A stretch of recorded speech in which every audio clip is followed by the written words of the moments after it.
better than the reception I usually get at parties. Yeah, no, it's a pretty good job, to be honest. I mostly just look at air all day, you know, stand there in my white coat with my clipboard. And it's still there. Still transparent. No, I mean, I don't actually have a lab coat. Sorry.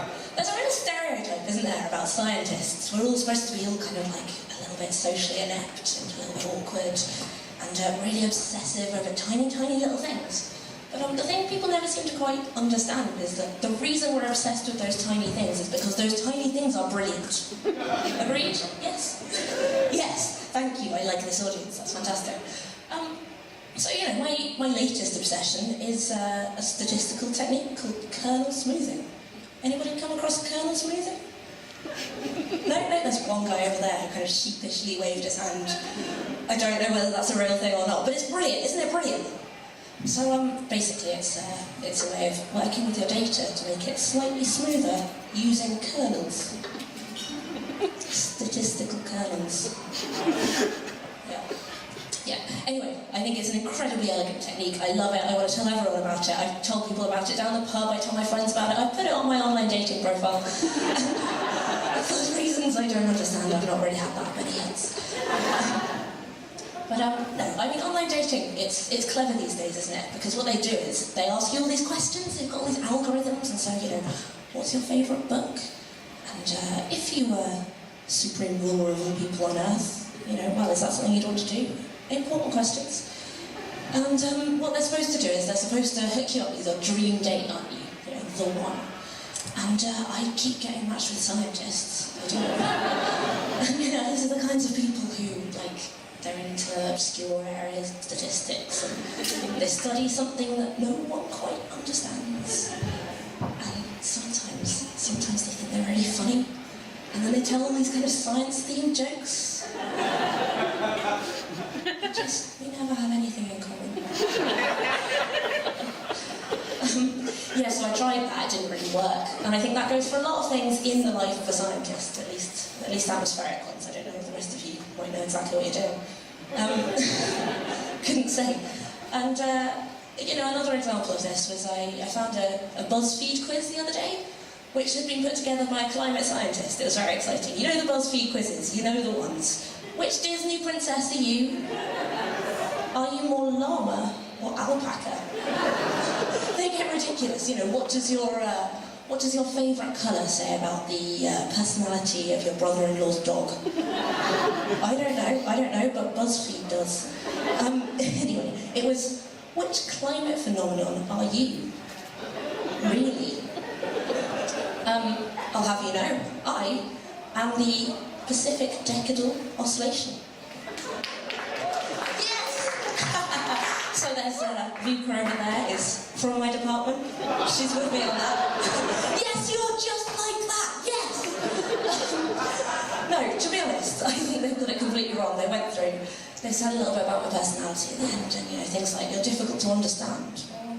Maybe, I don't know. You depend a little bit too much on the people closest to you. Not really.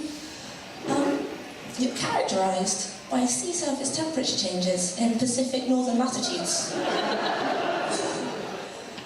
No, to be honest, I'll give them that one. I'm not the first to say that. So yeah, where was I? I was going to tell you something about what I do. This is the serious bit, so it's fine. I study air pollution in West Africa. Which is actually, it's quite a serious situation, because what they have is there are huge megacities growing up there, and hugely growing populations, and as the populations grow, they put more and more pollution into the air. Because no one's ever really measured it over there much, no one really knows what it's doing, no one knows what's there. And, you know, it's quite a major thing, because this is the biggest killer in the developing world. And that always surprises people. You think it's going to be malaria or something like that, but it's not. The biggest killer in the developing world is air pollution. So I don't think it's exaggerating to say I am saving the world. Yeah! I don't know who did that, but I love you. Well, you know, figuring out how it needs to be saved, which is basically the same thing, within the error bars, right? So yeah, that's what I do. And the way we're doing this is we've got a team going out to West Africa next summer, taking 3 planes with us, flying around. It's going to be fantastic. So basically, I work in a lab on a plane. I have a flying laboratory. It's great. But yeah, so I had to go down. I had to get myself trained on all the instruments. So we went off down to Milton Keynes, where it's kept. Woohoo! Yeah, Milton Keynes. It was fantastic. We got in. We got all the equipment, got all the stuff set up. Spent 4 hours setting up our machines. Losing spanners, you know, all that stuff. The pilots were ready to go. But as I've told you, with scientists, they try really hard, but it just never quite works. So we're all sat there, you know, all raring, enthusiastic, ready to go. And it turns out the guy that serves the tea was ill. Turns out, apparently, we need them to fly the plane. Who knew? Who knew? So we couldn't take off. So actually, you know, we still had to learn how to use these things. So what we did was we spent 3 days, 15 scientists spent 3 days sitting on a plane, all enthusiastic, pretending to fly. Because we're that cool. Yeah, no, I mean, other things that don't work. I did an experiment in Edinburgh quite recently. I drove a whole load of equipment up to Edinburgh, spent a week there doing all these results, spent months trying to work out what this data meant. It was saying something, and I just didn't know what it was saying. You know, there was something in there and it didn't make any sense and no one else knew. It turned out the machines were broken.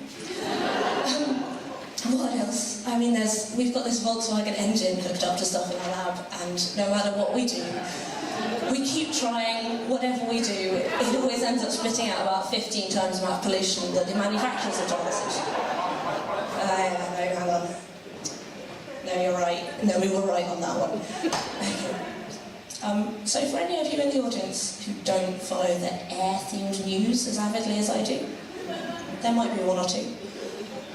What happened with this was Volkswagen was essentially caught cheating on their pollution exams. So, you know, they installed some special machinery in their engines so that it could tell whether it's being tested or not, which is quite easy because they've made the test conditions very, very carefully so that it in no way resembles real driving. So when it's being tested, it doesn't pollute that badly, and then it does when it's not. Great. Anyway, they were caught out doing this. Fantastic. Score 1 for, I don't know, people testing these things. Talking rubbish now. So they were caught out. So now Volkswagen have this really quite embarrassing job. They've got to go to the rest of the car owners and they've got to say, look guys, I'm really, really sorry. We cheated. We cheated to give you better mileage and to give you better fuel efficiency for less money. And we're so sorry. But it's okay, because what we'd like you to do is we'd like to recall those cars, actually. If you could bring it in, we can fix that for you. And just make it a little bit shitter, basically. And it's a hard one to sell, honestly. So yeah, but actually, as I say, it's a major problem. I think it's all in the way that you frame it, because in this country, 29,000 people a year are estimated to die early because of air pollution. It's actually quite a big deal. It's not exaggerating to say this is a matter of life and death. But, you know, the engine's really good. Okay, another tact. Lung cancer. Air pollution is one of the major causes of lung cancer. It really, really worsens things like heart disease. You won't listen to it, Okay, right. Look, you've got to work to people's priorities. I have it on good authority. Anything that causes anything that causes heart disease is also quite likely to affect erectile dysfunction quite badly. So essentially, bring that car back in right now, or your sex will be terrible. Work to people's priorities. Yeah, well, I mean, the EU actually decided not to do that at all. What they decided to do was, it turned out yesterday, they've actually changed their legislation. So instead of punishing Volkswagen for, not sticking to the rules that they said they were sticking to, what they've decided to do instead is change the rules. So they've actually doubled the limit. They brought that out yesterday. They've doubled the pollution limit. So instead of Volkswagen having to, lessen the amount that they pollute, they've now set it up. So as far as I can tell, everyone else, in order to keep up with the market, will have to increase the amount they pollute. Maybe that's just my interpretation of it. Couldn't tell you. So what are the other options for sorting this out? Quite often what they do with problems like this is if there's a high wind, suddenly the pollution's blown somewhere else. So if we just get a strong enough breeze, it's Denmark's problem. Always wondered what they were doing with all those wind farms, didn't you?